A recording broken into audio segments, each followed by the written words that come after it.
Hello friends, അകലെ latest review. നമ്മൾ ഇതുവരെ കണ്ടുകൊണ്ടിരുന്ന അകലെ സീരിയലിന് ശേഷം കുറേയധികം പ്രശ്നങ്ങൾ ഹൃതികയ്ക്കും പ്രതാപനും സംഭവിച്ചു കഴിഞ്ഞു. അങ്ങനെ ആഴ്ചകളും മാസങ്ങളും വർഷങ്ങളും കുറെ കഴിഞ്ഞുപോയി.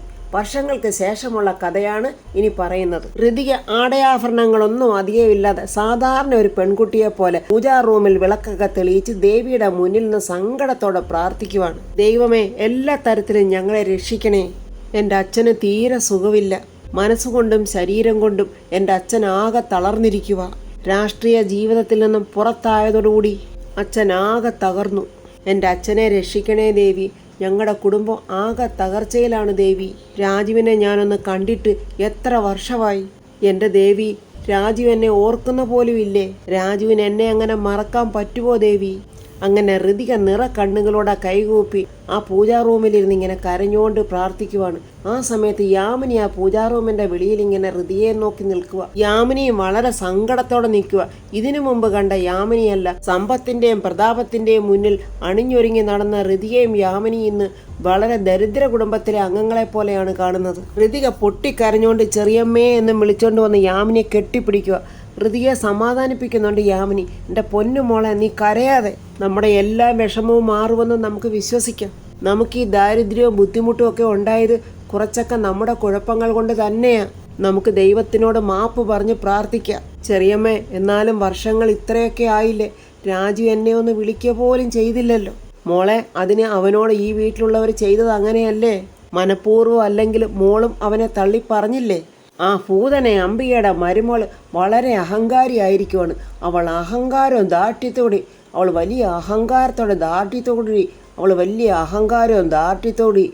വലിയ അഹങ്കാരത്തോടെ ഹൃതിയുടെ യാമിനിയുടെ അടുത്തോട്ട് വന്നിട്ട് പറയുന്നത്, അത് ശരി, പൂജാ റൂമിൻ്റെ വാതുക്കൽ നിന്നാണോ ചെറിയമ്മയുടെ മോടെ ഒരു കരച്ചിൽ? അവളുടെ അഹങ്കാരവും ഭാവവും കണ്ടാൽ തന്നെ അറിയാം. എല്ലാ അധികാരങ്ങളും കയ്യിലാക്കി ഇവരെയൊക്കെ വെറും വേലക്കാരായിട്ട് അവൾ നിർത്തിയിരിക്കുവാണെന്ന്. നിങ്ങളൊക്കെ എത്രയൊക്കെ കരഞ്ഞ് പ്രാർത്ഥിച്ചാലും ഒരു ഫലവും ഉണ്ടാകില്ല. ഇതൊക്കെ തലവരയാ, നിങ്ങളുടെ തലവര. എന്തൊക്കെയായിരുന്നു അഹങ്കാരങ്ങൾ! വലിയ മന്ത്രിയുടെ മകള്, കൊമ്പത്തെ കോലത്തെ വലിയ രാജകുമാരി. മന്ത്രിയായിരുന്ന ആൾക്കിപ്പോഴാണെങ്കിൽ പുറത്തിറങ്ങാൻ വയ്യാണ്ടായി. മകളാണെങ്കിലോ ഭർത്താവിനെ ഓർത്ത് കരയുന്നു. എടി, നീ ഇവിടെ കിടന്ന് മോങ്ങണ്ട. അവൻ വേറെ കല്യാണമൊക്കെ കഴിച്ച് സുഖമായിട്ട് ജീവിക്കുന്നുണ്ടാവും. ഒരു ദൈവവും നിങ്ങളുടെ മുന്നിൽ കണ്ണ് തുറക്കില്ല. അവളുടെ ഒരു കരച്ചിൽ കണ്ടില്ലേ? ഒന്നും മറുപടി പറയാനാവാതെ ഹൃതിയെ ഇങ്ങനെ സങ്കടത്തോടെ നിൽക്കുക. യാമിനി ഉടനെ ഹൃതിയോട് പറയുന്നു, മോള് വാ എന്നും പറഞ്ഞ് ഹൃതിയെ വിളിച്ചോണ്ട് പോവുകയാണ് യാമിനി. അയ്യടാ, അടുത്ത പുതിയ കാഴ്ച കണ്ടോ? നമ്മുടെ അംബികയുടെ ഒരു കോലം. പണ്ട് സൂര്യമംഗലം കോവിലത്ത് അടിച്ചുതളിക്കാരിയും പശുത്തൊഴുത്തിലെ ചാണകം വാരി നടന്ന ആ പഴയ പാൽക്കാരി അംബികയുടെ ആ ഇരിപ്പ് കണ്ടിട്ട് ആ ഒരു ശ്ലോകമാണ് എനിക്ക് മനസ്സിൽ വരുന്നത്. 2-4 ദിനം കൊണ്ടൊരുത്തനെ തണ്ടിലേറ്റി നടത്തുന്നതും ഭവാൻ, മാളികാമുകൾ ഏറിയ മന്നന്റെ തോളിൽ മാറാപ്പ് കേറ്റുന്നതും ഭവാൻ. ഇതെത്രയോ സത്യമാണെന്ന് തോന്നിയത് കണ്ടിട്ട് അംബികയുടെ പഴയ സുഹൃത്ത് പുഷ്പകല അങ്ങോട്ട് വന്നിട്ടുണ്ട്. പുഷ്പകല അംബികയോട് ചോദിക്കുക, അംബിക എന്താ ആരെയോ പേടിക്കുന്ന പോലെ? സർക്കസ് കൂടാരത്തിൽ കോമാളി വീഴുമ്പോൾ വേദനയുണ്ടെങ്കിലും മറ്റുള്ളവരെ മനസ്സിലാക്കാതിരിക്കാൻ വേണ്ടി ചിരിച്ചു കാണിക്കും. ഇതൊരു വിദ്യയാണെന്ന്. അതുപോലെ തന്നെ അംബിക പറയുക, പേടിയോ? എനിക്കോ?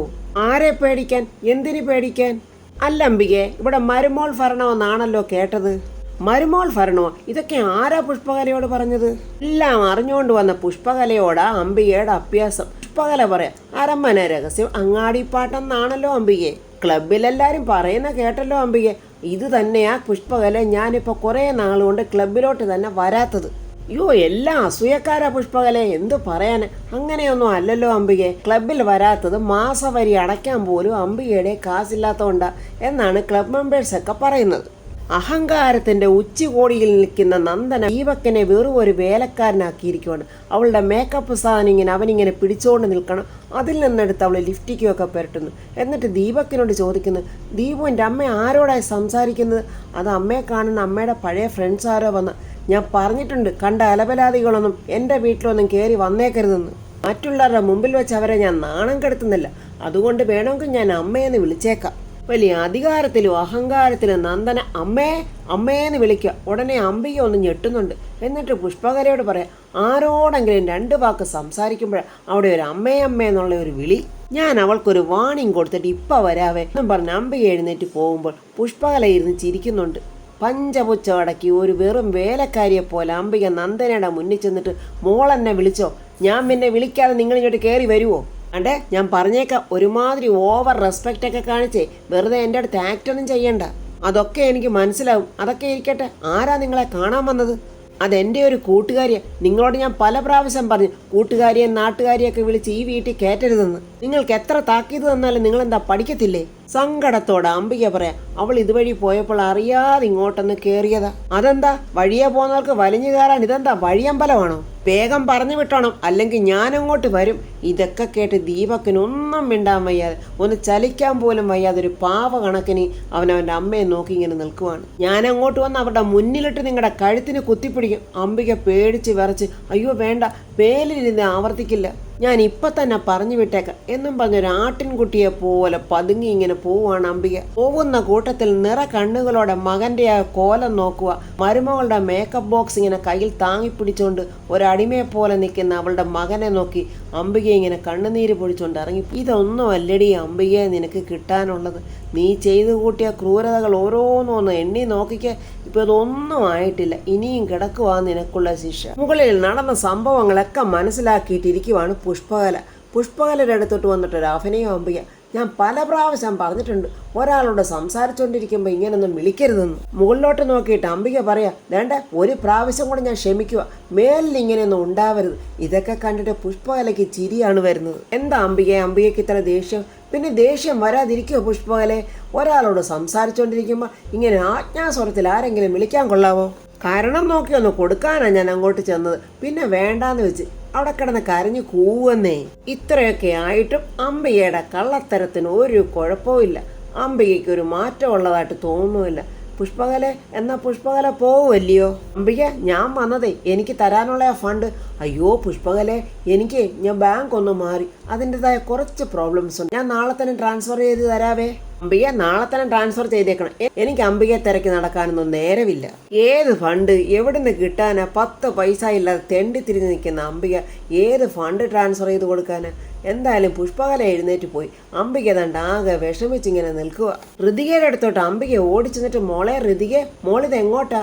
അച്ഛന് മെഡിസിൻ കൊടുക്കണം, ബ്രേക്ക്ഫാസ്റ്റ് കൊടുക്കണം എന്നൊക്കെ പറയുവാണ്. എന്നാ മോള് വേഗം ചെല്ല്. ഋതിക അങ്ങോട്ട് പോയി കഴിഞ്ഞപ്പോൾ ആ ദുഷ്ട പിശാശ്, അവൾക്ക് ഇപ്പോഴും അഹങ്കാരവും കള്ളത്തരവും കുറഞ്ഞിട്ടില്ല. പിന്നെ ലോകത്താർക്കുമില്ലാത്ത ഒരു അച്ഛനും മോളും, നാശം പിടിച്ച 2 എണ്ണം എന്നൊക്കെ ഇങ്ങനെ അംബിക ദേഷ്യത്തോടെ പുറൂർക്കുക. വെള്ളയും ചൊള്ളയൊക്കെ ഇട്ട് വലിയ ഗാംഭീര്യത്തിൽ നടന്ന പ്രതാപൻ്റെ ഒരു കോലം കണ്ടോ? പ്രതാപൻ ആകെ തളർന്നൊരു വയസ്സനെ പോലൊരു കോലം. പ്രതാപൻ മുകളിൽ നിന്ന് താഴോട്ട് ഇറങ്ങാൻ നോക്കുമ്പോൾ കാല് സ്ലിപ്പാകാനൊക്കെ പോകുന്നുണ്ട്. അച്ഛാന്നും പറഞ്ഞ് ഋതിക അങ്ങോട്ട് ഓടിപ്പോവാണ്. എന്താ അച്ഛാ ഇത്? ഞാൻ വന്നിട്ട് റൂമിൽ നിന്ന് ഇറങ്ങിയാൽ പോരായിരുന്നോ? അതിന് മോളെ, നിനക്ക് ക്ലാസ് ഉള്ളതല്ലേ, നിനക്ക് പോകാൻ റെഡിയാവണ്ടേ? അതുകൊണ്ട് മോളെ ബുദ്ധിമുട്ടിക്കേണ്ടെന്ന് അച്ഛൻ കരുതി. എന്നാലേ അച്ഛൻ്റെ കാര്യങ്ങളൊക്കെ കഴിഞ്ഞിട്ടുള്ള ക്ലാസ്സൊക്കെ മതി എനിക്ക്. യാമിനി അപ്പോൾ ബ്രേക്ക്ഫാസ്റ്റ് കൊണ്ടുവന്നിട്ട്, എന്താ മോളെ? അയ്യോ ചെറിയമ്മ, അച്ഛൻ സ്റ്റെപ്പിൽ നിന്ന് വീഴാൻ പോയി. ഞാൻ കണ്ടിട്ട് ഓടിച്ചെന്ന് പിടിച്ചില്ലാന്നെങ്കിലേ അച്ഛൻ വീണേനെ. എന്താ പ്രതാപേട്ട ഇങ്ങനെയൊക്കെ ചെയ്യുന്നത്? മുറിയിൽ തന്നെ ഇറങ്ങണമെന്ന് തോന്നുമ്പോൾ എന്നെയോ മോളെയോ ഒന്ന് വിളിച്ചുകൂടായിരുന്നോ? ശേഖരൻ മില്ലിലോട്ട് പോയോ യാമിനി? ഇല്ല പ്രതാപേട്ട, ഉച്ച കഴിഞ്ഞ് പോ. പിന്നെന്താ അവൻ ഫുഡ് കഴിക്കാൻ വരാത്തത്? എന്തോ അത്യാവശ്യത്തിന് വേണ്ടി ആരോ മുറിയിലിരുന്ന് വിളിക്കുന്നുണ്ട്. അംബികക്കള്ളി അങ്ങോട്ട് വന്നിട്ട് ചോദിക്കുന്നു, അയ്യോ ചട്നി മാത്രമേ ഉള്ളോ യാമിനി, സാമ്പാറൊന്നും ഇല്ലേ? ഇല്ല ചേച്ചി, ശേഖരേട്ടൻ ഇന്നലെ വന്നപ്പോൾ പച്ചക്കറികളൊന്നും വാങ്ങിച്ചുകൊണ്ട് വന്നില്ല. അത് കേട്ടിട്ട് പ്രതാപൻ ചോദിക്കും, അങ്ങനെ ആഹാര കാര്യങ്ങൾക്ക് വരെ ബുദ്ധിമുട്ടായി അല്ലേ? അയ്യോ അങ്ങനെയല്ല പ്രതാപേട്ട, ഇന്നലെ പച്ചക്കറി വാങ്ങിക്കാൻ ശേഖരേട്ടൻ മറന്നുപോയതാ. അഹങ്കാരി നന്ദനെ പുറകെ സേവകനെ പോലെ ദാണ്ട ദീപക്ക് മുകളിൽ നിന്ന് ഇറങ്ങി വരുന്നുണ്ട്. ബ്രേക്ക്ഫാസ്റ്റ് കഴിക്കുന്നവരെ കണ്ടിട്ടാണെന്ന് തോന്നുന്നു. നന്ദനെ പറയാ, ദീപു, ഞാൻ ചോദിക്കുന്ന ചോദ്യങ്ങൾക്ക് മാത്രം മറുപടി പറഞ്ഞാൽ മതി കേട്ടോ. വെറുതെ എൻ്റെ പുറകെ നിന്ന് കൊല എന്നൊന്നും ചിലക്കരുത്, എനിക്കതൊന്നും ഇഷ്ടമല്ല. ഡൈനിങ് ടേബിളിലോട്ട് ഭക്ഷണം കഴിക്കാൻ വന്ന നന്ദനയ്ക്ക് പെട്ടെന്ന് ഭയങ്കര ആചാരത്തോടെ ദീപക്ക് പാത്രമൊക്കെ എടുത്തു വെക്കുക. എന്താ ദീപു ഒന്നും വേണ്ടാത്തത്? ശരി നന്ദു, ഞാനിനി മേലാലൊന്നും ആവർത്തിക്കില്ല. വളരെ താഴ്മയോടെ ഒരു സപ്ലയറെ പോലെ ദീപക് ഇങ്ങനെ നന്ദനയ്ക്ക് ഫുഡ് സെർവ് ചെയ്യുകയാണ്. ഇതൊക്കെ അംബിക കാണുമ്പോൾ അംബികയുടെ കണ്ണ് നിറയുന്നുണ്ട്. കണ്ടിട്ട് പ്രതാപനും നോക്കുന്നുണ്ട്. നന്ദന ചോദിക്കും, ഈ സമ്മന്തി എന്താ കരമനയാറ് പോലെ പോകുന്നത്? ഇത് സമ്മന്തിയും കല്യാണമൊന്നും അല്ല, ഇത് ചമ്മന്തിയാ എന്നിങ്ങനെ യാമിനി തിരുത്തി പറഞ്ഞു കൊടുക്കുന്നുണ്ട്. എന്ത് മാങ്ങയെങ്കിലും ആയിക്കോട്ടെ, ഇതിൽ അരയ്ക്കാൻ തേങ്ങ ഇല്ലായിരിക്കും, അതായിരിക്കുമല്ലോ ഇവിടുത്തെ പ്രശ്നം. ദീപു, ഇന്നത്തെ എൻ്റെ പ്രോഗ്രാം എന്തൊക്കെയാ? യെസ് നന്ദു എന്നും പറഞ്ഞ് ദീപക്ക് തൻ്റെ പോക്കറ്റിൽ നിന്ന് മൊബൈൽ ഫോൺ എടുത്ത് നോക്കുക.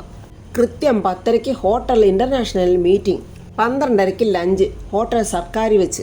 ഈവനിങ് എന്താണ് പ്രോഗ്രാം? കോവളത്ത് വെച്ച് മിസ്റ്റർ എഡ്വിൻ്റെ ബർത്ത്ഡേ പാർട്ടിയുണ്ട്. ദീപു എൻ്റെ കാറ് കഴുകിയിട്ടോ? ആ കഴുകി നന്ദു. എൻ്റെ കാറിൻ്റെ ടയറിൽ എയർ ഉണ്ടോ എന്ന് ചെക്ക് ചെയ്തോ? അംബികയിന്ന് പല്ലി ഞവറി ഇങ്ങനെ ഇരിക്കുവാണ്. ഹൃദയയ്ക്ക് വല്ലാത്ത അസ്വസ്ഥത. അല്ല എന്നിങ്ങനെ എന്തോ പറയാനായിട്ട് ഒരുങ്ങുമ്പോൾ പെട്ടെന്ന് പ്രതാപൻ മോളെ എന്നിങ്ങനെ വിളിച്ച് വാണിംഗ് കൊടുക്കുക. ഇതൊന്നും വായിൽ വെക്കാൻ പോലും കൊള്ളില്ല, പുളിച്ചാഹാരം എന്നും പറഞ്ഞ് തുപ്പിയിട്ട് നന്ദനെ എഴുന്നേറ്റങ്ങ് പോവാ. അവിടെ പുറകിന് തന്നെ ദീപക്ക് ഓടുവാണ്. പ്രതാപൻ അംബികയോട് ചോദിക്കുക, എൻ്റെ മകളുടെ സ്വത്തുക്കൾ നന്ദനെ ചതിച്ചെഴുതി വാങ്ങിയപ്പോൾ ഞാൻ അതൊക്കെ പോട്ടേന്ന് വെച്ചതാ. അതെ, അവൾ ചേച്ചിയുടെ മരുമകളായതുകൊണ്ടാ. പക്ഷെ അവൾ അനന്തംപിള്ളിയുടെ ഗുണം കാണിക്കുമെന്ന് ഞാൻ ഒരിക്കലും കരുതിയില്ല. ഇപ്പോൾ ചേച്ചിയും അവളുടെ സെർവൻ്റായി അല്ലേ? പറ്റിപ്പോയി പ്രതാപ, നീ എന്നോട് ക്ഷമിക്ക്. പ്രതാപന്റെ മനസ്സ് വിഷമിക്കരുതല്ലോ എന്ന് കരുതി പെട്ടെന്ന് കരുതിയ അച്ഛൻ ഫുഡ് കഴിക്ക്, ഞാൻ മെഡിസിൻ എടുത്തോണ്ട് വരാം. ദീപക്ക് നന്ദനയുടെ മുറിയിലോട്ട് വന്നപ്പോൾ നന്ദനയുടെ ഫോണിൽ ആരോ വിളിക്കുന്നുണ്ട്. നന്ദന ഫോണിൽ നോക്കിയിട്ട് പറയും, ഇത് മറ്റേ പാർട്ടികളാ, ഇവരോട് സംസാരിക്കുന്ന ദീപു കേൾക്കണ്ട. ദീപു ഒന്ന് പുറത്തോട്ട് പോകാവോ, എനിക്കൊരു പേഴ്സണൽ മാറ്റർ ഡിസ്കസ് ചെയ്യാനുണ്ട്. ദേഷ്യത്തോടെ മനസ്സിൽ ചിന്തിക്കുന്ന ദീപക് എൻ്റെ ഒരു ഗതികേട് അത് കണ്ടിട്ട് നന്ദന എന്താ ഒരു എക്സ്പ്രഷൻ ചേഞ്ച് ആകുന്നല്ലോ, ഒരു ദേഷ്യഭാവമൊക്കെ മുഖത്ത് വരുന്നുണ്ടല്ലോ. അയ്യോ ഇല്ല നന്ദുവിന് തോന്നിയതാകും. അതൊന്നും വേണ്ട ദീപു, അതൊന്നും എൻ്റെ അടുത്ത് ചെലവാവില്ല. ഞാൻ പറഞ്ഞത് കേട്ടില്ലേ, ഗെറ്റ് ഔട്ട് ദീപു. ഷൂ ഇട്ടുകൊണ്ടിരുന്ന ദീപു ആ ഷൂവും കയ്യിൽ പിടിച്ചോണ്ട് പെട്ടെന്ന് ഇറങ്ങി പോവുക. നന്ദന ഫോൺ ചോദിക്കുന്ന ആരാണെന്നോ? നിങ്ങൾ പറഞ്ഞിട്ടേ കാർ ആക്സിഡന്റിൽ ചത്തുപോയ ഗിരിജയാ. അയ്യോ സോറി കേട്ടോ, എൻ്റെ ഫോണൊന്ന് മാറിപ്പോയി. അപ്പോൾ ഇതിൻ്റെ നമ്പർ ഡിലീറ്റ് ആയി പോയതാ. എന്നാലേ ഞാനും ID കാർഡിൽ നിന്ന് വോട്ടർ ലിസ്റ്റിൽ നിന്ന് എന്തിനു പറയുന്ന റേഷൻ കാർഡിൽ നിന്ന് വരെ ഡിലീറ്റ് ആയി കഴിഞ്ഞു. ചത്തുപോയതുകൊണ്ട് പുറത്തിറങ്ങാനും പറ്റില്ല. നിങ്ങൾ എടുത്തു തന്ന ഹോട്ടലിലെ മുറിയിൽ രഹസ്യമായിട്ട് താമസിക്കുക. ഗിരിജ, ഞാൻ പറയുന്നേ ഒന്ന് കേക്ക്. കുറച്ച് ദിവസം കൂടി നിങ്ങൾ അവിടെ ഒളിച്ച് താമസിക്കേ. ഒരു വ്യാജ പാസ്പോർട്ട് റെഡിയാക്കി ഞാൻ നിങ്ങളെ ഗൾഫിലോട്ട് അയക്കാം. അതൊക്കെ ഇരിക്കട്ടെ, കേസ് എന്തായി? ആ കേസൊക്കെ ഗവൺമെന്റ് ഏറ്റെടുത്തതല്ലേ. ഉടനെ വിധി വരും. വിധി വരുമ്പോൾ ഋതിക അല്ലെങ്കിൽ വർമ്മ ആരെങ്കിലും ഒരാൾ പിന്നെ ജയിലില്ല. ഞങ്ങളെ എത്രയും പെട്ടെന്നൊന്ന് വിദേശത്തോട്ട് വിടണേ, ഞങ്ങൾക്ക് ഇവിടുത്തെ ജീവിതം മടുത്തു. അതൊക്കെ ഉടനെ ശരിയാക്കാം. അതൊക്കെ ഇരിക്കട്ടെ, നിങ്ങൾ ഇതുവരെ പൈസ അയച്ചല്ലോ. അയ്യോ ഫണ്ട് വന്നില്ലേ, അത് ഉടനെ ഞാൻ ചെയ്തേക്കാം. എന്നാൽ ഇപ്പം തന്നെ അയക്കണം. എന്തോ തരികട ഒപ്പിക്കാനായിട്ട് നന്ദന ഇങ്ങനെ ആലോചിച്ചുകൊണ്ട് നിൽക്കുവാണ്. ഈ സമയത്ത് പുറത്ത് തന്നെ ശേഖരനും യാമിനിയും സംസാരിക്കുക. ശേഖരൻ പറയാം, നീ വിഷമിക്കാതെ യാമിനി, എല്ലാം ശരിയാകുമെന്നേ. ഇനി എന്ന് ശരിയാകാനാ ശേഖരേട്ടാ? എല്ലാം തകർന്നില്ലേ? കടം വന്ന് മില്ല് വിറ്റുപോയ കാര്യം എന്നെങ്കിലും പ്രതാപേട്ടൻ അറിയില്ലേ? യാമിനി, തൽക്കാലം ചേട്ടന് ഇതൊന്നും അറിയാൻ പാടില്ല. ഇതെല്ലാം കൂടി ചേട്ടന് താങ്ങാനാവില്ല. ഞാൻ ആ മില്ലിലെ ഇപ്പോൾ ഒരു സാധാരണ സ്റ്റാഫാണെന്നറിഞ്ഞാൽ ചേട്ടൻ തകർന്നു പോകും. എത്ര നാൾ ഇതൊന്നും അറിയിക്കാതിരിക്കും ശേഖരേട്ടാ? പോകുന്നവരെ പോട്ടെ, എങ്ങനെ കഴിഞ്ഞിരുന്ന വീടായത്. ആ പെണ്ണ് വന്ന് കയറിയ അന്ന് മുതലേ ഈ വീട് നശിക്കാൻ തുടങ്ങിയത്. ആ പെണ്ണിനെ മാത്രം എന്തിനാ ശേഖരേട്ടാ കുറ്റം പറയുന്നത്? ഈ സ്വത്തുകളെല്ലാം കൈവശപ്പെടുത്താൻ വേണ്ടിയുള്ള അംബികയുടെ ആർത്തി കൊണ്ടല്ലേ ഇതൊക്കെ ഇങ്ങനെ ചെയ്യിപ്പിച്ചത്? അവരോട് അതിരി കിടന്ന കൂടപ്പറപ്പ് സ്നേഹവാ ചേട്ടനെ ഈ ഒരു നിലയിൽ കൊണ്ടെത്തിച്ചത്. ഇതിലൊക്കെ ഉപരി ശേഖരേട്ട രാജുവിൻ്റെയും കുടുംബത്തിൻ്റെയും ശാപവാ. പ്രതാപൻ ശേഖരൻ്റെയും യാമിനിയുടെ അടുത്തോട്ട് ചെല്ലുക. അപ്പം ശേഖരൻ പറയുന്നു, ചേട്ടൻ മയക്കത്തിലാണെന്നാണ് ഞാൻ കരുതി. മയക്കോ ഉറക്കോ ഒക്കെ എന്നോട് പിണങ്ങി നടക്കുക ശേഖര. ശരിക്കൊന്ന് ഉറങ്ങിയിട്ട് തന്നെ നാളുകളായി. കാലം എന്നെക്കൊണ്ട് കണക്ക് പറയിപ്പിക്കുവാണോ ശേഖര? അങ്ങനെ പറയത്തക്ക തെറ്റൊന്നും എൻ്റെ ചേട്ടൻ ചെയ്തിട്ടില്ലല്ലോ. മനഃപൂർവ്വം അല്ലെങ്കിലും എനിക്കും ചില തെറ്റുകൾ പറ്റിയിട്ടുണ്ട് ശേഖര. പിന്നെ മില്ലിലെ വർക്കുകളൊക്കെ എങ്ങനെ പോകുന്നു? കുഴപ്പങ്ങളൊന്നും ഇല്ലല്ലോ? ഒരു കുഴപ്പമില്ല ചേട്ടാ, നന്നായി പോകുന്നു. നീ ഇന്ന് പോകുന്നില്ലേ? ഞാൻ വൈകുന്നേരം പോകും. പ്രതാപന്റെ വീട്ടിലോട്ട് 2 പെണ്ണുങ്ങൾ വരുന്നുണ്ട്. അത് കണ്ടോണ്ട് നന്ദന പറയുന്നു, ദീപു ബെഗേഴ്സ് ആണെന്ന് തോന്നുന്നു. 1 രൂപ പോലും ഈ തെണ്ടികൾക്ക് കൊടുത്തു പോയേക്കരുത്. നന്ദനയും ദീപക്കൂടെ അങ്ങോട്ട് വരുക. നന്ദന ചോദിക്കുക, എന്താ ഇവിടെ? ഞങ്ങളെ പിച്ചയൊന്നും കൊടുക്കാറില്ല ഈ വീട്ടിൽ. ദീപക്ക് പറയാം, ഞങ്ങൾക്ക് പിച്ചക്കാരെ കാണുന്നതിന് അലർജിയാ ഇവിടെ. വേഗം പൊക്കോണോ ഇവിടുന്ന്. അയ്യോ ഞങ്ങൾ പിച്ചക്കാരും ഒന്നുമല്ല, ഞങ്ങൾ വർമ്മ സാറിനെ ഒന്ന് കാണാൻ വന്നതാ. അഹങ്കാരിയായ നന്ദന ചോദിക്കുന്ന വർമ്മ സാറിനെ കാണുന്നു. അയാളെ കണ്ടിട്ട് എന്തോത്തിനാ? അതെ, പഠിക്കാൻ മിടുക്കരായ കുഞ്ഞുങ്ങളെ പഠനത്തിന് സഹായിക്കുമെന്ന് പറഞ്ഞു കേട്ടിട്ടുണ്ട്. ഈ സമയം ഋതിക എന്തിനോ പുറത്തോട്ട് പോകുന്നുണ്ട്. യാമിനി താണ്ട ചോറ്റുപാത്രമായിട്ട് ഓടി വന്നിട്ട്, മോളെ ഞാനിപ്പോൾ കണ്ടില്ലായിരുന്നെങ്കിൽ ഇപ്പോൾ വൈകുന്നേരം വരെ അവിടെ പോയി പട്ടിണി ഇരുന്നാനെ എന്നും പറഞ്ഞാൽ ടിഫിൻ ബോക്സ് കൊടുക്കുവാണ്. വന്ന സ്ത്രീ പറയുവാണ്, എൻ്റെ ഭർത്താവ് മരിച്ചു, അതിന് ഞാനെന്ത് വേണം? എൻ്റെ മോള് ഡിഗ്രി കഴിഞ്ഞ് നിൽക്കുക.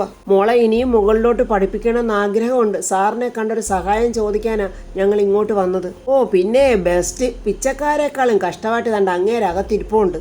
സഹായം ചോദിച്ചു വന്ന സ്ഥലം കൊള്ളാം. സ്ത്രീയെ, വർമ്മ സാറ് ജീവനോടുണ്ടെന്നേ ഉള്ളു. ഇപ്പോൾ അങ്ങേര് മന്ത്രിയുമല്ല മണ്ണാങ്കട്ടയല്ല. അങ്ങേരിപ്പോൾ ആരുമല്ല. ദാണ്ട് ഇവളെ കണ്ടോ ഋതികെ? ഇവിടെ കോലം കണ്ടോ നിങ്ങൾ? തൊഴിലുറപ്പിന് പോകുന്ന പോലെ ഒരു കമ്പനിയിൽ ഇവിടെ തയ്ക്കാൻ പോവുക. പിന്നാണെങ്കിലോ പഠിക്കാൻ പോവുകയാണെന്നൊരു നുണയും. ഇവിടെ ആരുടെ അടുത്ത് ഒരു 10 രൂപ പോലും തികച്ചെടുക്കാൻ കാണില്ല. ഋതിക ഇങ്ങനെ സങ്കടത്തോടെ ഒന്നും മിണ്ടാതെ നോക്കി നിൽക്കുക. നിങ്ങൾക്ക് സഹായം ചോദിക്കണമെങ്കിൽ എന്നോട് ചോദിക്കണം. ഞാനേ അനന്തം പിള്ളയുടെ മോള. വർമ്മ ഗ്രൂപ്പ് എന്നൊരു പേര് മാത്രമേ ഉള്ളൂ, നിലവിൽ അതൊന്നുമില്ല. അംബിക അങ്ങോട്ട് വന്നിട്ട് ഇതെല്ലാം കേട്ടിങ്ങനെ നിൽക്കുന്നുണ്ട്.